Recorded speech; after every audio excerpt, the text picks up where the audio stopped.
ఆరోగ్యం అంటే natural food. Nature మంత్ర ఇప్పుడే మీ ఇంటికి తెచ్చుకోండి. నమస్తే, welcome to I dream social spotlight with కవిత.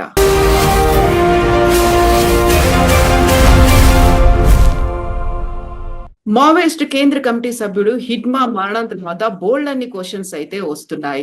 హిడ్మా లొంగుబాటుకు ప్రయత్నిస్తున్నప్పుడే తీసుకెళ్లి కాల్చి చంపారు అనే దాంతో పాటుగా అగ్రవర్ణానికి ఒక ట్రీట్మెంట్ ఉంటుంది, నిమ్న వర్గాలకి ఇంకొక ట్రీట్మెంట్ అనేది ఉంటుందా అనేటువంటి వాదనలు ఎందుకని వినిపిస్తున్నాయి. ఆపరేషన్ కగార్ నేపథ్యంలో ఇప్పుడు అది కర్రెగుట్టల నుంచి పరిస్థితులు అనేవి మారిపోయాయా? మనతో పాటుగా ఉన్నారు సిబిఐ మాజీ జేడి లక్ష్మీనారాయణ గారు. సార్ నమస్తే. నమస్తే కవిత గారు. సార్, హిడ్మా మరణం తర్వాత ఇలాంటి బోల్డ్ క్వశ్చన్స్ ఎందుకని వినిపిస్తున్నాయి సార్? సాధారణంగా ప్రతి పోలీస్ ఎన్కౌంటర్ తర్వాత కొన్ని శక్తులు ఈ విధంగా ప్రశ్నలు వేస్తూనే ఉంటారు. సాధారణంగా ఇవన్నీ బూటకపు ఎన్కౌంటర్లని, ఇవన్నీ వారు సరెండర్కి వస్తున్నప్పుడు చేసి పట్టుకుని వెళ్ళి కాల్చి చంపారు, ఇలాంటివన్నీ కూడా సర్వసాధారణంగా ప్రతి ఎన్కౌంటర్ తర్వాత ఈ విధమైన ప్రశ్నలు ఉద్భవిస్తూనే ఉంటాయి. ఇందులో కూడా ఉద్భవించడం పెద్ద ఆశ్చర్యం ఏమీ కాదు. ఎందుకంటే చనిపోయిన వ్యక్తి ఎవరు అంటే సుమారుగా 30 అతి క్రూరాత్మకమైన విధంగా సెక్యూరిటీ ఫోర్సెస్ ను బలిపి తీసుకున్న ఒక వ్యక్తి. ఇతని మీద ఎన్నో కేసులు ఉన్నాయి, మర్డర్ కేసులు ఇవన్నీ కూడా ఉన్నాయి. కాబట్టి అటువంటి వ్యక్తి, అతను ఎటువంటి స్వభావం కలవాడో మనందరికీ తెలుసు. తర్వాత ఆపరేషన్ కగార్ అన్నది జరుగుతోంది, గత 2-3 సంవత్సరాల నుంచి జరుగుతోంది. అది ఇప్పుడు పీక్ స్టేజ్ లో ఉంది. సో ఆ విధంగా వారు సెక్యూరిటీ ఫోర్సెస్, రాజ్యాంగేతర శక్తులు ఏవైతే ఉన్నాయో, రాజ్యాంగానికి అందరూ కూడా రాజ్యాంగంలో ఉన్న సిద్ధాంతాల ద్వారా పనిచేయాల్సిన అవసరం ఉంది ప్రజాస్వామ్యం. మాకు ఆ సిద్ధాంతాలు నచ్చవు, మేము తుపాకీ పట్టుకొని వెళతాము అన్న ధోరణి ఎవరైతే ఉంటుందో వారి మీద చట్టపరంగా చర్యలు జరుగుతూనే ఉంటాయి. వీరికి సరెండర్ కూడా చేయమని చెప్పేసి central governments, state government surrender policies కూడా ఇచ్చాయి. ఎందుకంటే మీ విధానాలు రాజ్యాంగబద్ధం కాదు కాబట్టి మీరు సరెండర్ అవ్వండి. కాబట్టి చాలా మంది సరెండర్ అయ్యారు. కానీ టాప్ మావోయిస్టులు ఎవరైతే ఉన్నారో వాళ్ళ యొక్క పొజిషన్ కావచ్చు, లేకుంటే వాళ్ళు ఇంతకుముందు సిద్ధాంత ప్రచారాలు చేసిన వాళ్ళు కావచ్చు, ఇలా సరెండర్ అవ్వకూడదు అని ప్రచారం చేసిన వాళ్ళు కూడా ఉండొచ్చు. కాబట్టి వీరు ఒక వర్గం లేదు. ఎందుకంటే మొన్న మల్లజిల్లా వేణుగోపాల్ అంటే భూపతి, ఆయన లొంగిపోయాడు మహారాష్ట్ర సీఎం ఎదుట. ఆయన వెంట సుమారుగా 60 మంది లొంగిపోయారు. వాళ్ళు శస్త్రాస్త్రాలు, AK-47 రైఫిల్స్ ఇలాంటివన్నీ చేసి వాళ్ళు లొంగిపోయారు యాజ్ పర్ సరెండర్ పాలసీ. కానీ ఈ హిడ్మా వర్గం ఏంటంటే మనం ఈ సాయుధ పోరాటాన్ని కొనసాగించాలి అన్న దీంతో వాళ్ళతో విభేదించి వాళ్ళు వెళుతున్నారు. సో వాళ్ళు ఆ విధంగా చేస్తున్న సందర్భంగా ఛత్తీస్గఢ్ ప్రాంతంలో పోలీసుల యొక్క భద్రతా దళాల యొక్క ప్రెషర్ తీసుకొని వాళ్ళు ఈ సైడ్లో అంటే తెలంగాణ ద్వారా AOB ఆంధ్ర ఒరిస్సా బార్డర్ నుంచి వచ్చి ఈ ప్రాంతంలో కొన్ని రోజులు షెల్టర్ తీసుకుందామన్న దృష్టిలో వస్తున్నట్టు నిన్న ఐ థింక్ ప్రెస్ కాన్ఫరెన్స్ లో కూడా చెప్పడం జరిగింది. సో అటువంటి సమయంలో వచ్చిన ఇన్ఫర్మేషన్ ద్వారా మన సెక్యూరిటీ ఫోర్సెస్ అక్కడ కాంబింగ్ ఆపరేషన్స్ చేస్తున్నప్పుడు వీళ్ళు తారసపడడం వల్ల వీళ్ళతో ఎన్కౌంటర్ జరిగిందని చెప్పారు. అందులో మొదటి దాంట్లో 6 చనిపోవడం జరిగింది. అందులో హిడ్మా, వాళ్ళ భార్య. తర్వాత నిన్న ఉదయం జరిగిన ఇంకొక ఎన్కౌంటర్ లో ఒక 7 అదే ప్రాంతంలో సుమారుగా ఆ పరిసర ప్రాంతాల్లోనే చనిపోయారు. అందులో టెక్ శంకర్ అని ఒక ఫేమస్ నక్సలైట్, అంటే అతను టెక్నాలజీలో చాలా ఎక్స్పర్ట్, ఎక్స్ప్లోజివ్స్ లో చాలా ఎక్స్పర్ట్ అన్నది అతనికి ఉన్న పేరు. సో ఈ విధంగా ఈ 2 ఎన్కౌంటర్లో సుమారుగా 13 మంది చనిపోవడం జరిగింది.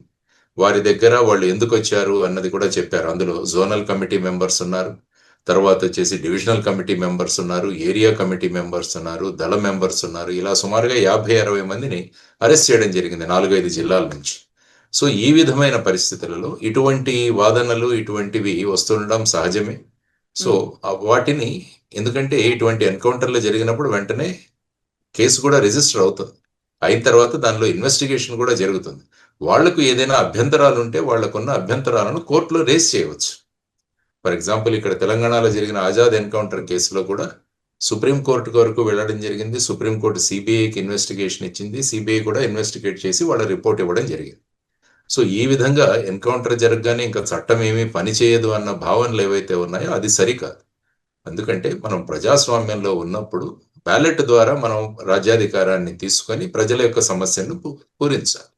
బుల్లెట్ ద్వారా మేము తుపాకీ గొట్టంతో రాజ్యాధికారం సాధిస్తామన్న వీళ్ళు పద్ధతులతో రావడం వల్ల ఈవెన్ ప్రారంభమైన చైనా లాంటి దేశాల్లోనే మొత్తం విధి విధానాలు మారిపోయి వాళ్ళు కూడా క్యాపిటలిజం దిశగా ముందుకు వెళుతున్నారు.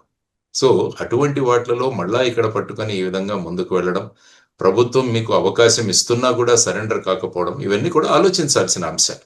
సార్ ఇప్పుడు అమిత్ షా ఒక డెడ్ లైన్ అనేది పెట్టారు. హిడ్మాని నవంబర్ 30 లోగా ఆయన లేపేయండి అనేటువంటి ఒక డెడ్ లైన్ ఉంది కాబట్టి ఈ లోప ఆయన లొంగిపోవడానికి వచ్చినప్పటికీ కూడా ఒక ఆదేశాలు ఉన్నాయి కాబట్టి ఆయన లేపేశారు అనేటువంటి వాదనలు, ప్రెస్ నోట్లు, దీంతో పాటుగా ఒక బూటకపు ఎన్కౌంటర్ అనేలాగా ఈ మధ్య కాలంలో పోస్టులు అనేవి కూడా కనిపిస్తున్నాయి సార్. సోషల్ మీడియాలో మద్దతు అనేది ఇంకా ఎక్కువ కనిపిస్తోంది హిడ్మా మరణం తర్వాత. సోషల్ మీడియా ఎలా ఉంటుందంటే ఎవరెవరి ఒపీనియన్లో వాళ్ళు చెప్పడానికి వాళ్ళకు ఒక అవకాశం.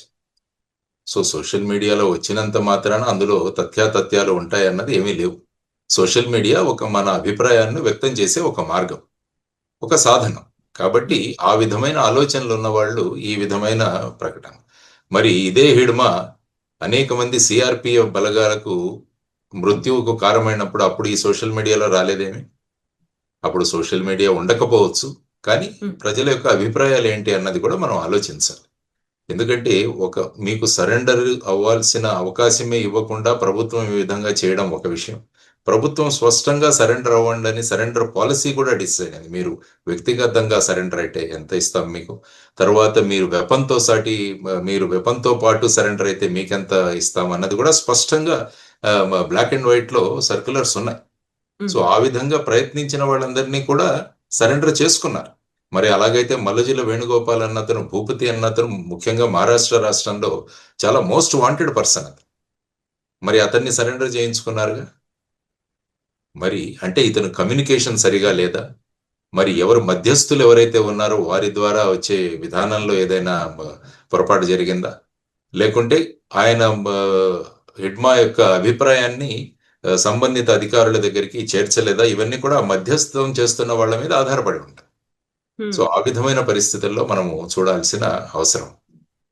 సార్ ఇప్పుడు మల్లోజులకి ఒక రకమైనటువంటి ట్రీట్మెంట్ ఇచ్చారు, ఎందుకంటే ఆయన ఉన్నత వర్గాలకు చెందినవాడు. అదే హిడ్మానే అయితే అనగదొక్కాలని చూశారు, లేకుంటే ఆయన లేపేయాలనేటువంటి దృష్టితోనే ఈ ఎన్కౌంటర్ జరిగింది అనేటువంటి ఇలాంటి వివక్ష కూడా ఉంటుందా సార్? చూపిస్తారా అలా? అంటే ఏంటంటే మనుషులు ఆలోచించే విధానాలు ఈ విధంగా ఉంటాయి కాబట్టి ఈ విధమైన ప్రశ్నలు వస్తుంటాయి. సెక్యూరిటీ ఫోర్సెస్ కి నక్సలైట్లు అంటే నక్సలైట్లే అందరూ కూడా. అంటే మొదట్లో ఈ ఉద్యమం భూస్వాముల విరుద్ధంగా మొదలైంది. 1967లో మీరు తీసుకుంటే వెస్ట్ బెంగాల్లో, పశ్చిమ బెంగాల్లో నక్షల్బరి అనే గ్రామంలో చారు ముజుందార్, కానూ సన్యాల్ వీరందరూ కలిసి అక్కడ తీసుకొచ్చిన ఉద్యమం అది. ఆ తర్వాత అది తెలంగాణకు, అంటే అప్పుడు ఉమ్మడి ఆంధ్రప్రదేశ్కు ఆ విధంగా రావడం, పీపుల్స్ వార్ గ్రూప్ ఏర్పాటు చేయడం, కొండపల్లి సీతారామయ్య గారు దాన్ని ఆధ్వర్యం వహించడం, ఆ తర్వాత సుమారుగా 167 జిల్లాలలో వీటి ప్రభావం పెంచడం, రెడ్ కారిడార్ అన్న ఏరియాలో వీళ్ళు ఉండడం, తర్వాత పోలీసులు మనకు ముఖ్యంగా మన యాక్టివిటీస్ కి అవరోధం కల్పిస్తున్నారని వారి మీద అనేక వందలాది మంది, వేలాది మంది పోలీసులను పట్టణ పెట్టుకున్న సంఘటనలు కూడా ఉన్నాయి. ఆ తర్వాత ప్రభుత్వాలు కూడా వీరు ముఖ్యంగా అనడం ఏంటంటే ట్రైబల్ ప్రాంతాలు అభివృద్ధి చెందట్లేదు అని అన్నారు. యాక్చువల్గా మీరు రాజ్యాంగం చూస్తే షెడ్యూల్ 5 కానీ, ఆ తర్వాత పేసా అనే చట్టం కూడా 1996లో తీసుకురావడం జరిగింది. అంటే పంచాయత్ ఎంపవర్మెంట్ చేయడానికి పేసా అన్న చట్టం తీసుకుంది. షెడ్యూల్డ్ ఏరియాస్ లో పంచాయత్ ఎంపవర్మెంట్, పేసా చట్టం అంటే ఆ ప్రాంతాల్లో ఏదైనా ఎకనామిక్ యాక్టివిటీ జరిగితే ఆ వచ్చే అమౌంట్ గ్రామ పంచాయతీలకు వెళుతుంది. వెళ్ళి గ్రామ పంచాయతీలు వారి ప్రాంతాన్ని అభివృద్ధి చేసుకోవచ్చు. తర్వాత గవర్నర్లకు విస్తృతమైన అధికారాలు ఇవ్వడం జరిగింది ఈ షెడ్యూల్ 5లో. నేను మహారాష్ట్రలో పనిచేశాను కాబట్టి మహారాష్ట్రలో గవర్నర్గా పనిచేసిన మన సిహెచ్ విద్యాసాగర్ రావు గారు ఈ షెడ్యూల్ 5 యొక్క అధికారాలను ఉపయోగించుకొని ఆయన చాలా మార్పులు తీసుకొచ్చారు. ముఖ్యంగా మీరు చూసుకుంటే ఆదివాసీ ప్రాంతాలలో వారు చాలా గొప్ప మార్పులు తీసుకొచ్చారు. కాబట్టి ముఖ్యంగా మనం చెప్పాల్సింది ఏంటంటే గవర్నర్లు ఈ విధమైన వాళ్ళు ప్రొయాక్టివ్ రోల్ తీసుకొని ఈ షెడ్యూల్ ఏరియా ప్రాంతాలు, ముఖ్యంగా ట్రైబల్ ప్రాంతాల అభివృద్ధి కూడా వారికి ఉన్న అధికారాలు, అక్కడున్న గ్రామ పంచాయతీల ద్వారా అభివృద్ధికి ప్రయత్నించాలి.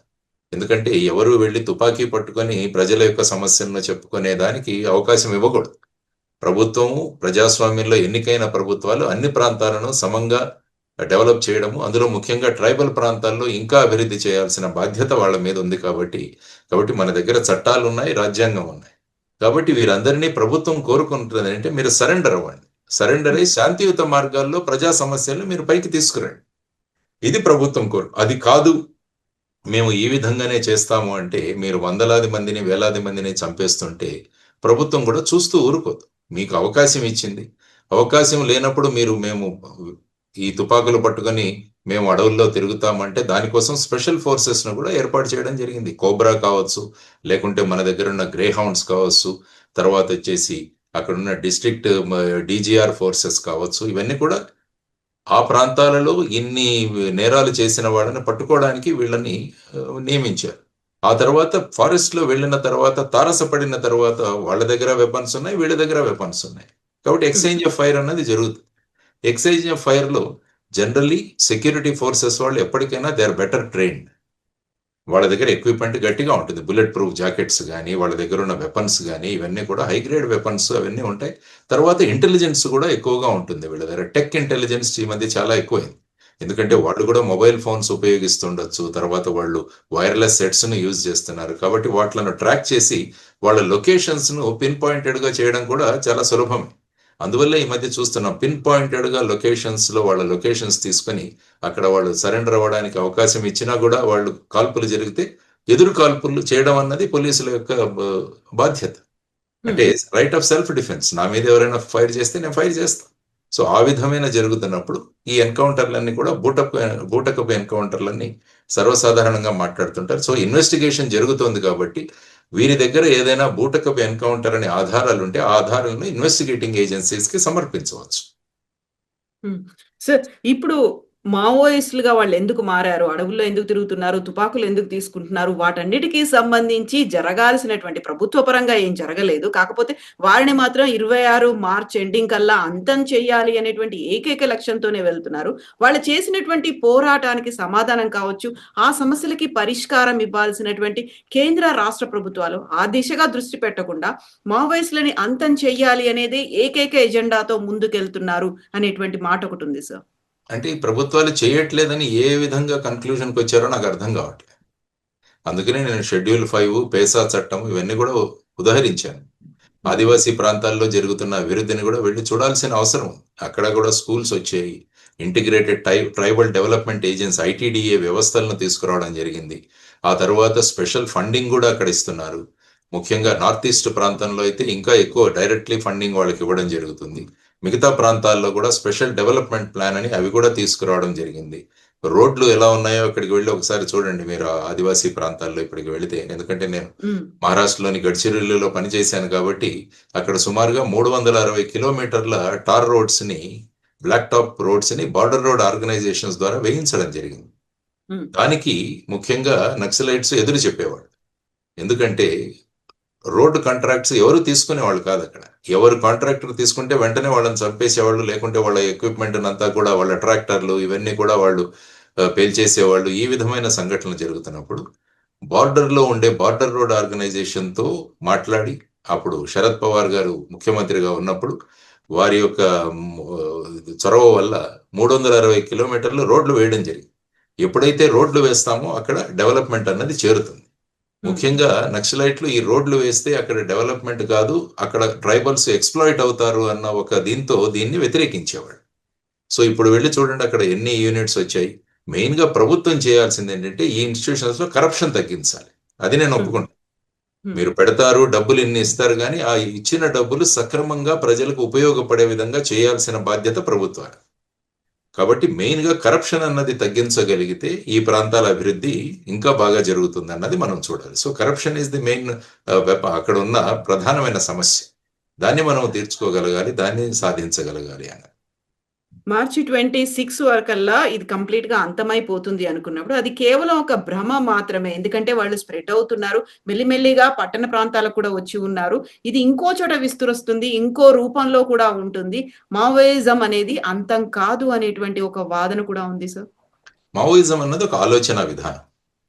ఇది ఎక్స్ట్రీమ్ ఆలోచన విధానం. అంటే చేతుల్లో తుపాకులు పట్టుకొని వెళ్ళడం అన్నది ఎక్స్ట్రీమ్. అంటే విప్లవం ద్వారా, సాయుధ పోరాటం ద్వారా మనం ఈ విధంగా చేసుకోవాలి అన్నది ఒక విధానం. అంటే ఇప్పుడు ఆ విధమైన విధానం అన్నది రాజ్యాంగబద్ధం కాదు. కాబట్టి మనం రాజ్యాంగాన్ని అనుసరిస్తున్న దేశంలో వీరికి సపోర్ట్ చేయాల్సిన ఇది లేదు. మరి ఎలాగైతే మొన్న జరిగిన రెడ్ ఫోర్ట్ లో జరిగిన బ్లాస్ట్లు, తర్వాత అల్ఫలా యూనివర్సిటీ, మరి ఇవన్నీ కూడా వాళ్ళు కూడా ఒక సిద్ధాంతపరంగానే వెళుతున్నారని వాళ్ళను సమర్థిస్తామా మనం? ఆలోచించండి. ఇవన్నీ ఏంటంటే విపరీతమైన ఆలోచన. విపరీతమైన ఆలోచనలు ఎప్పుడు కూడా ఎక్కడో ఒక చోట ఆపాలి. లేకుంటే ఏమవుతుందంటే ముఖ్యంగా పెద్ద పెట్టులో యువతరం ఉన్న మన దేశంలో వీటి ప్రభావం మీద వచ్చే అవకాశం ఉంది. చూడండి, బాగా చదువుకున్న డాక్టర్లు ఆ సిద్ధాంతపరంగా ఏ విధంగా వాళ్ళ బ్రెయిన్ వాషులు చేసి బయట ఉన్న జైషే మహమ్మద్ వాళ్ళు ఈ విధంగా భారతదేశంలో చేస్తున్నారు. మరి నక్సలైట్లు చేసేది కూడా అంతే కదా, సెక్యూరిటీ ఫోర్సెస్ మీదే వాళ్ళు తిరగబడుతున్నారు. ఇన్ఫార్మెంట్ల నెపంతో లోకల్ ట్రైబల్స్ ను వాళ్ళు చంపేస్తున్నారు. మరి ఇవన్నీ జరుగుతున్నప్పుడు ఆపాల్సిన బాధ్యత ప్రభుత్వం మీద ఉంది కదా. అటు ఆ ఉగ్రవాదమైనా కావచ్చు, ఈ నక్సలిజం అయినా కావచ్చు, ఇది రాజ్యాంగబద్ధం కాదు కాబట్టి దాన్ని ఆపాల్సిన బాధ్యత ప్రభుత్వాలకు ఉంది. సో ప్రభుత్వం వారి భూమికను వహిస్తున్నప్పుడు అది ఎలాగని ప్రశ్నించడం కూడా ఎంతవరకు సబబు అన్నది కూడా మనం ఆలోచించాలి. సో హిట్మా తల్లికి సంబంధించి పోస్టులు విపరీతంగా సోషల్ మీడియాలో కనిపిస్తున్నాయి సార్.